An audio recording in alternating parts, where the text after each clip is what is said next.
funny as well. With that, I'm going to turn it over to Divya and Larisa, and they're going to take you through Prime World. And I'm going to start you off by just showing you a gameplay trailer of Prime World. Everything you're going to see is in-game footage.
Hi, my name is Larisa. I'm creative producer for Prime World, so today I represent the developers team from Moscow, and I would like to share with you some main ideas we've put in our title.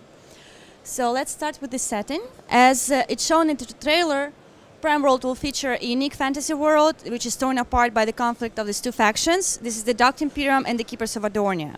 So the Imperium is this scientific-driven nation who are in constant search for the new knowledge, and they're quite a serious bunch who put their scientific goals as a top priority for their society. And while creating the Imperium, our artists were mainly inspired by the classic Lockwindian mechanisms and the European Renaissance architecture. And on the other side, we have our keepers, who are these more passionate, freedom-loving folks, and art and creativity are the main features of their society, and nature is their source for inspiration. And here we were inspired by the Asian motifs and other ethnic motifs. So as we see these two factions, they propose the opposite outlook on life itself. It's science versus art, it's emotions versus rationalism. But these two nations do have something in common, and this is their constant need for Prime. Because in our world, Prime is this ultimate resource that can be used in many ways for many reasons. And so the Imperium uses it as a super fuel that helps them to run their mechanisms, while the Keepers use it as a source for their creative magic that they use both in everyday life and in battles. Because they do fight a lot, and for these battles, both of the sides attract heroes. And heroes are those who can tap into Prime on a higher level and obtain supernatural abilities from it that help them to enrich the devices of Imperium and the magic for Adornia. So, as you see, while developing the setting, we tried to make it so that everyone will be able to choose his own side of the conflict depending on his way of life and his own personal likes and dislikes. And we try to use the same approach in for game mechanics in general. So what Prime World actually is, it's a hardcore strategy game that helps you to welcome your friends who might not be as hardcore to play with you together through Facebook list. So for this purpose, we combined a lot of different gameplay elements together, and one of them is the castle building game. So the castle is actually this huge separate part of the game, which is also the part of the game that will be in your Facebook, so it's web browser, and later on we'll be also delivering it as a mobile, for mobile platforms, both iOS and Android enabled. And in your castle, you build different buildings, collect different resources, trade with them with your friends if you choose to, and of course you manage your heroes before the battles. So some people can choose to play just a castle building game without engaging in the PvP combat. But we hope that they still will, because even for PvP we also combine a lot of different elements. For instance, we have special gender-related bonuses that we hope will inspire the couples to play together, because we believe that computer games should be uniting rather than dividing the families.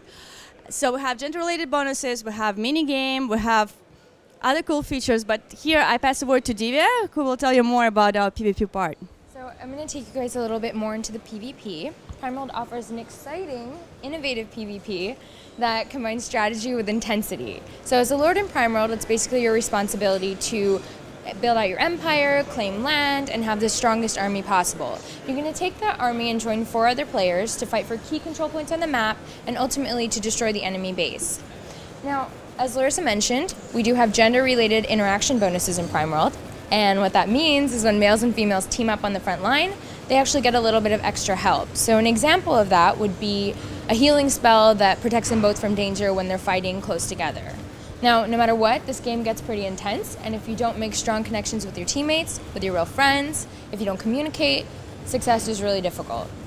So another layer of strategy in the PvP is actually the talent manager, and here you customize your heroes to your style of battle using collectible, tradable, upgradable talents that become much stronger when heroes are fighting on their native terrain. So native terrain is actually a component of terraforming, which is a brand new feature that Primeworld brings that has never been seen before. We're talking about the Imperium and the Keepers, and they're always fighting. Well, terraforming is a way for us to see who's winning at any time during the match. So when one team wins a key control point on the map, this neutral territory will actually change into their native terrain, and their talents are enhanced. Now what terraforming does is it requires you to plan your hero's talents with these native terrain increases in mind, and you also have to plan how you're going to fight the opposition, because when you're on their land, they're going to have a bonus and you won't. Now the final layer of PvP that I want to talk about before we jump into the demo is combining this teamwork and strategy with the Action Challenge minigame. So inspired by classic Zuma, Primeworld's paint matching game is available during PvP, and at any time during the match, one player from each team can enter the minigame, play to earn high scores, and be rewarded with powerful magic scrolls that can be used in battle. So at this point, if you are not really into the hardcore combat, you can stick with the minigame, play the whole match, and send scrolls out to your friends on the front lines. Or you can win a couple scrolls and actually take them out and use them yourself, because they're very strong, they're very powerful, and they're worth, you know, the couple minutes that you spend per scroll to get them.